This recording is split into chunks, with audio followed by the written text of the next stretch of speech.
So yesterday I was trying out the Apocalypse Navy with a very cursed build. Basically I built a shield tank Apocalypse Navy, which did work surprisingly well. Now today I'll be doing something even more cursed, and I'll do a shield tank revelation.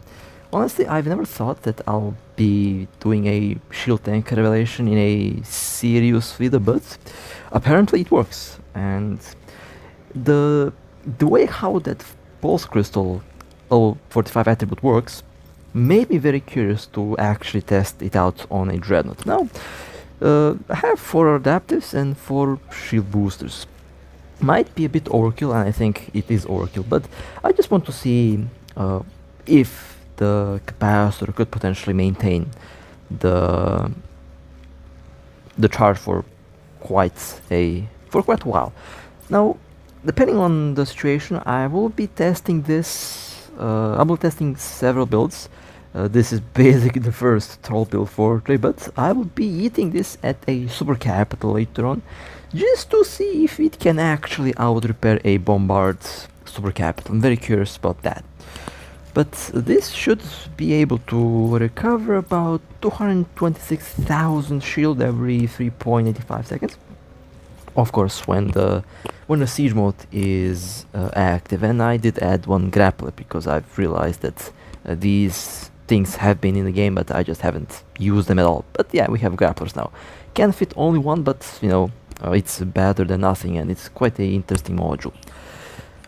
But yeah, for adaptives and for boosters, I managed to make the Navy, the battleship, work with 3 was actually capacitor stable, without any capacitor batteries. And here again the level 45 attribute. It eats 15% shield and does give you 10% capacitor every 10 seconds. So basically the goal is to use less capacitor than you receive from the attribute, and you can do that quite easily if you have a decent rig integration. So now I focused the rigs on this thing obviously focused on shield tank, on active shield tanking. I have reduced the capacitors and increased the boost per cycle, which is going to be something quite cursed and weird on a revelation, but I got curious to see how it would actually work, and you know, it's it's so dumb how well it works, but it works. Now let's enter siege and let's take a look at the resistance. 5.3 million hit points, 4.3 thousand DPS, 86, 89, 87 and 86% shield resistance, 56,000 hit points recovered every 3.95 seconds. So that's about 226,000 hit points recovered every 3.85 seconds, which is more than 15%, and definitely more than enough to maintain the shield and of course to maintain the capacitor with the implant. Now, of course, as I mentioned last time, this usually works best on ships that don't have a lot of shield, because you want to be able to repair more than you lose with the implant active. And speaking of the implant being active, let's activate the implant. Now let's let the shield get some hits, I guess, and then I will turn on all 4 boosters. Now I believe that it should in theory be able to permanently sustain 3 capital boosters with this build. 4th one might be overkill, and I think the 4th one will probably eat through the capacitor, but it should be able to hold 3 active boosters at all time permanently without losing the capacitor, and that's actually insane. The other thing that's pretty insane is how much shield it recovers. Yeah, as I guessed, 3 I think 3 will be able to be maintained easily. 4th one might require a capacitor battery. Now I've been told, and you guys did actually tell me that, in the last video, that capacitor batteries do give neutralizing resistance, so you can technically replace one or two adaptives for a capacity battery or two, or even replace one or two boosters for capacity batteries. Using capacity batteries is still a decent idea, since you do not want to, you can enhance the capacitor's resistance from to neutralizers that way, and it will work really well for the ship. But if you don't expect to get neutralized, then something weird and crazy as this can also work really well. I mean, this just recovers the whole shield basically in the blink of an eye, and yeah, this is stable without any capacitor batteries. That's kind of solve the whole capacitor battery problem. And I did say that I'll try this out on a Naglifer. I will do that. The Naglifer can actually recover a lot more shield, and of course has a bonus on the ship booster, so it should be able to easily just recover 80-90% shield in a cycle. So I believe this will work really well on the Naglifer, and it might be one of those ships that don't really follow the rule, where you need to have not much shield, right? Since Naglifer repairs so much, it might actually work the best on that ship. That's the next thing that I will be trying out. But this thing seems to be holding, and yeah, very stable capacitor without any batteries installed. And as I mentioned before, that is actually pretty insane when you think about it. This implant's just getting, I mean, it's always been this ridiculous. I just got aware of it, which is kind of funny. No, besides a build like this, you can add a damage control. Damage control is nowadays very useful against high bombard damage, very useful against most of the weapons, most of the high burst weapons. The damage control does save lives if used properly, does save your ship from a rapid disassembly caused by a big fleet. But you can also use some reactive harness as well, and you can technically do a full-on resistance build with the boosters. Dual boosters should be really easy to maintain, and with a build like this ship should have some pretty insane shield resistance, although this is the armor tank ship. But yeah, with something as insane as this implant, this actually might work really well. So if you see a revelation start to boost shield, yeah, probably has the level 45 pulse crystal, and it's probably trolling very hard. This is such a troll build, and the whole idea is very interesting. Now let's take a look at the overall resistances. With dual boosters, this is definitely permanently capacitor stable. You will not be running out of capacitor with this ship. It's quite literally impossible unless unless you have like 50 Balgorns killing your capacitor. 88, 90, 90, 90%, 6.2 million hit points on a armor tank ship. Well, okay. And as we have already seen with the implant active, this is 100% capacitor stable. You will not be running out of capacitor with dual capital boosters on the ship. With the damage control, you have 30 million hit points, 30.39 million to be more accurate, 98% resistance. And you can still recover about 112,000 shield every 3.84 seconds.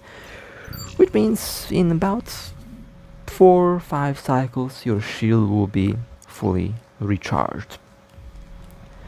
Pretty insane. 3.85, not point. No, I made a little mistake. 3.85 seconds, not 3.84, which is still insane.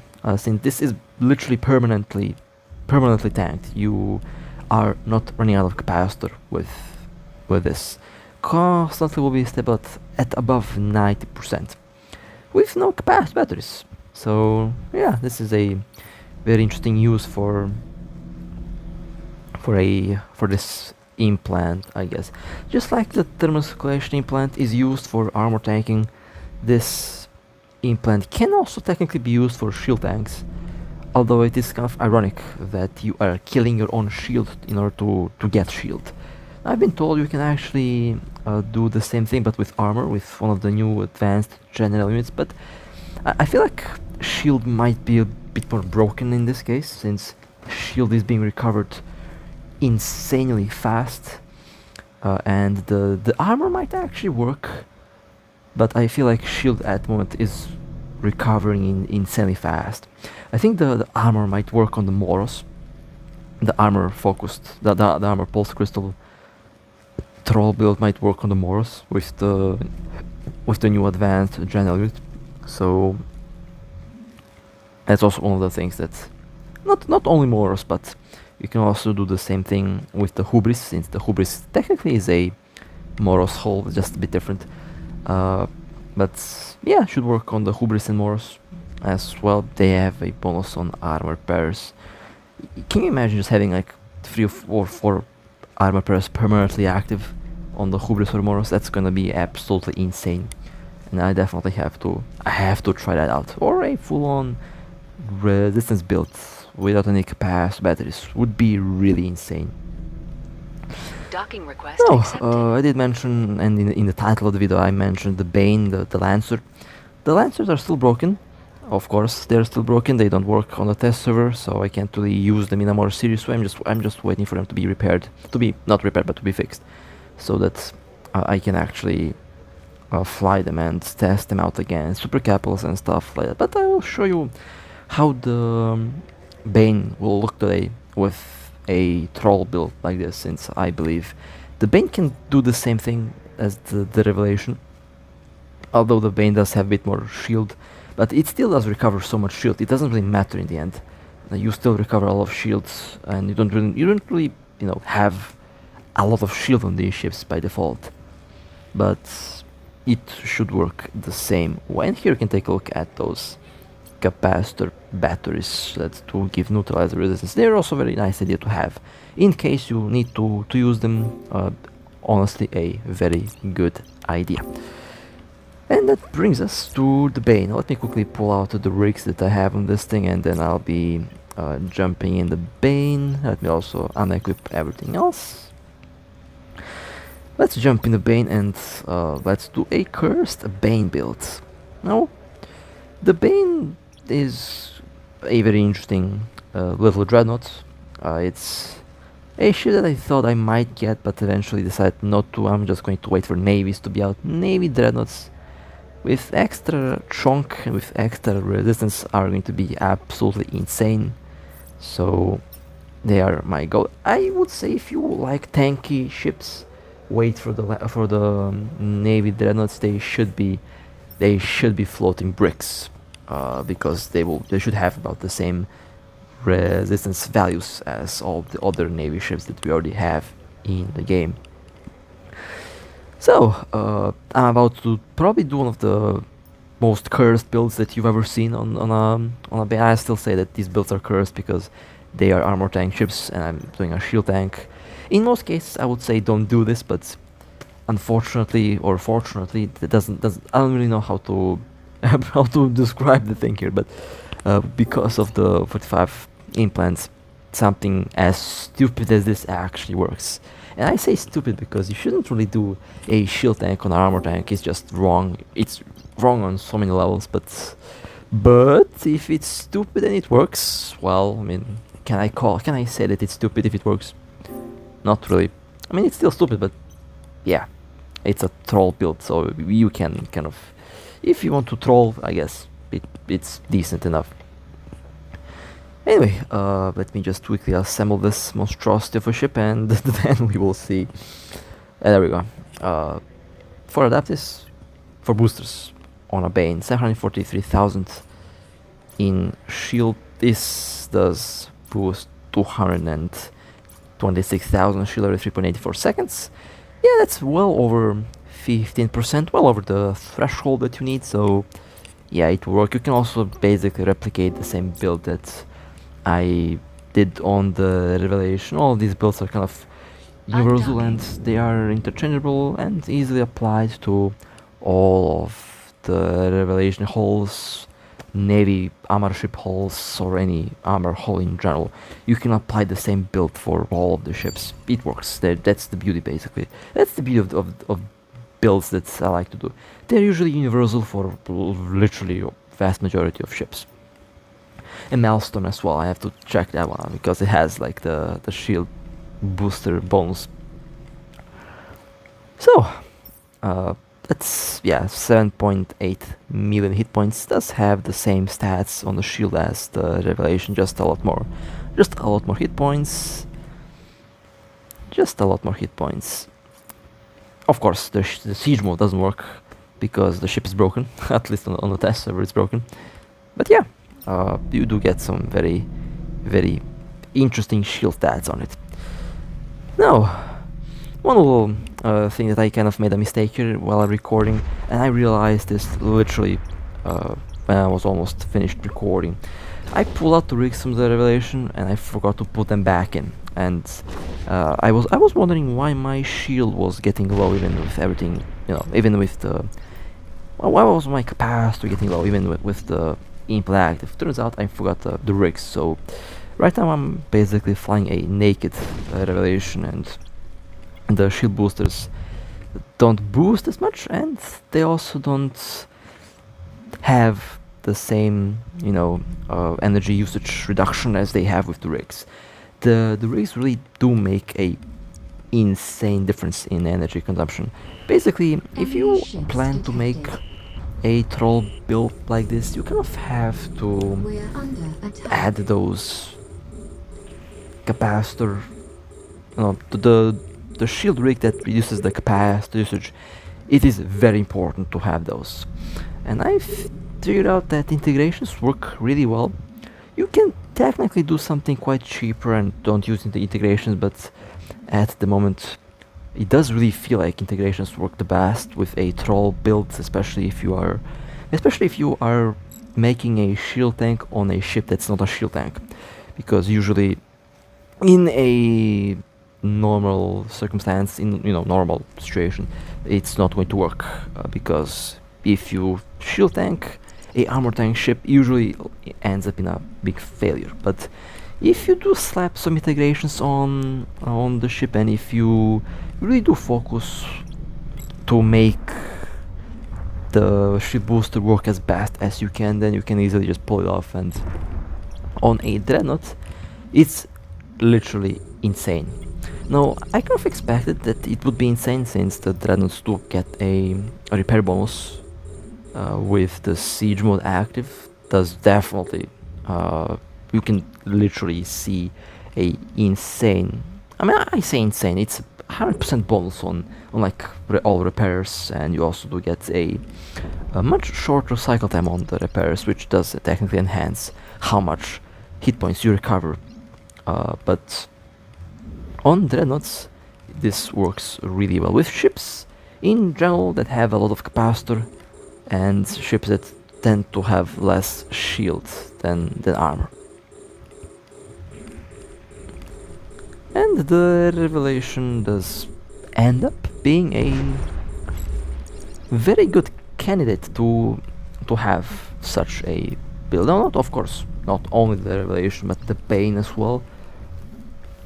Ships that have big capacitors can pull off a ridiculously cursed build. Now, I need to kind of make a new category of cursed builds, you know, since it's not fair to call this cursed, since obviously it works and the idea behind it is legit. It's different from doing a hybrid tank, for example. Hybrid tank is just terrible, and while this build is, I don't know if it's good or bad. It's I would say it's bad because you're shield tanking a Revelation, but I would say it's good because you can't break it. I mean, you can break it given enough DPS, but the fact that its capacitor stable, it's what's, you know, it's what's pulling it out from the cursed horrible category. The fact that you can just sit there, boost permanently without having to worry about the capacitor is what's making it insane.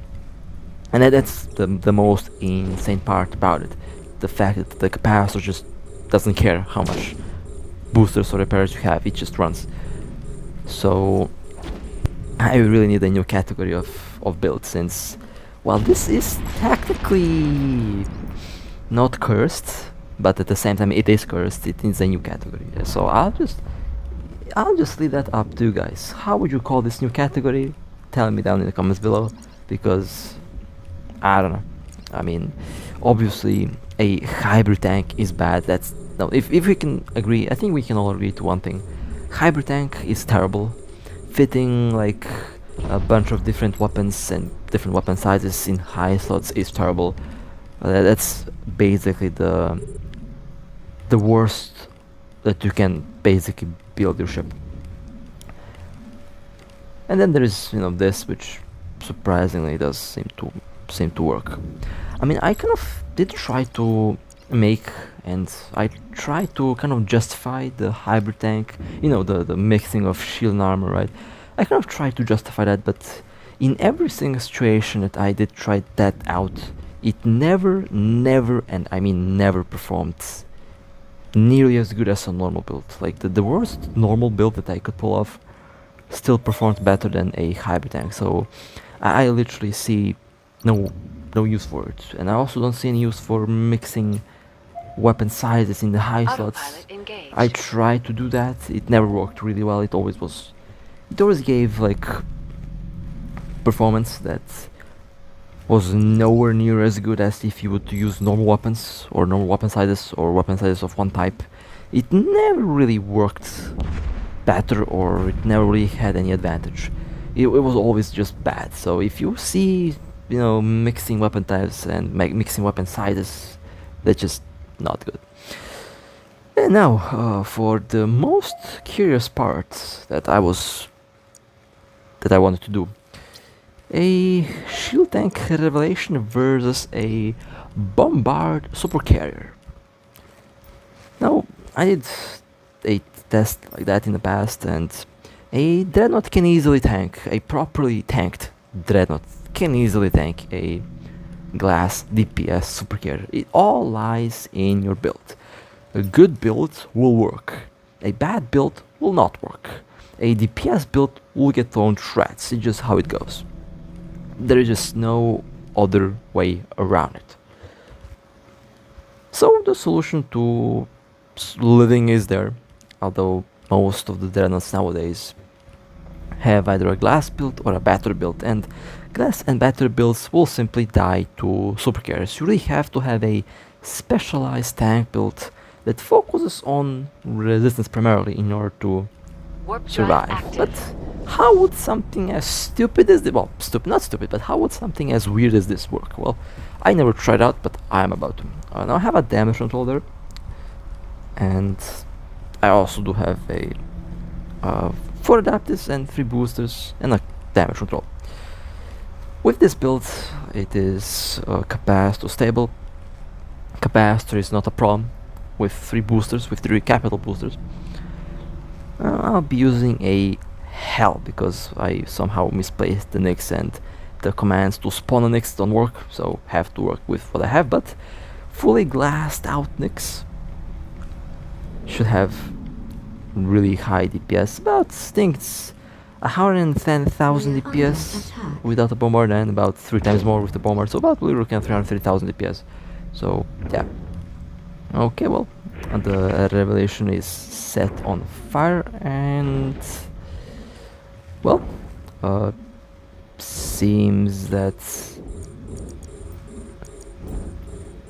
I'm not taking much. Well, I'm taking a lot of damage. Just the difference is I'm actually able to repair more than I lose. Okay then, well, that's kind of funny. That is kind of funny. Well, let's see how much damage I'll take. I'm also trying to make a thumbnail here, but I don't really like how that looks. Well, still no damage on the shield, which is kind of funny. Well, I'm taking damage, but okay, the bombard effect stopped working. Well, I mean, okay, time to turn on the boosters. You can definitely kind of see the bombards did the thing there, but it's boosting shield up so fast you don't really see the damage being applied, or I mean, I don't even know. I mean, you can see the damage being applied to just that boosted repairs a lot.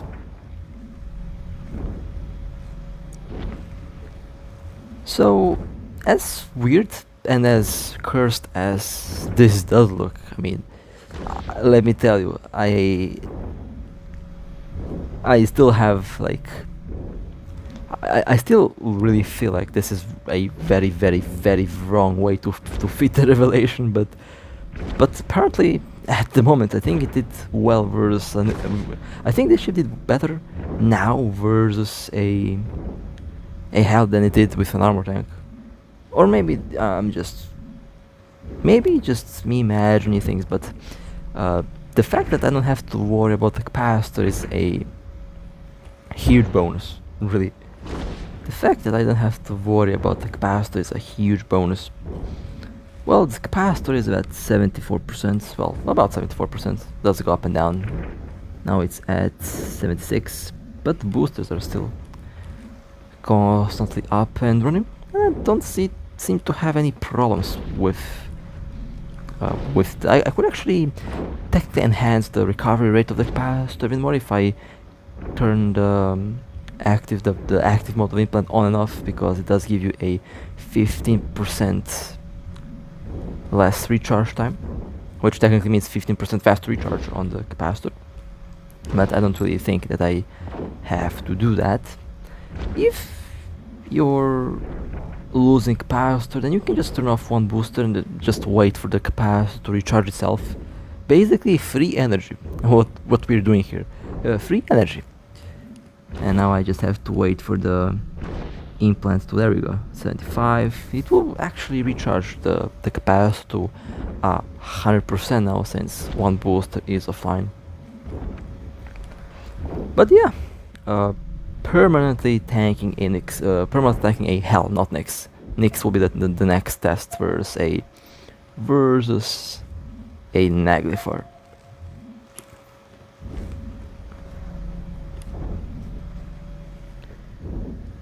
This is actually pretty ridiculous when you think about it.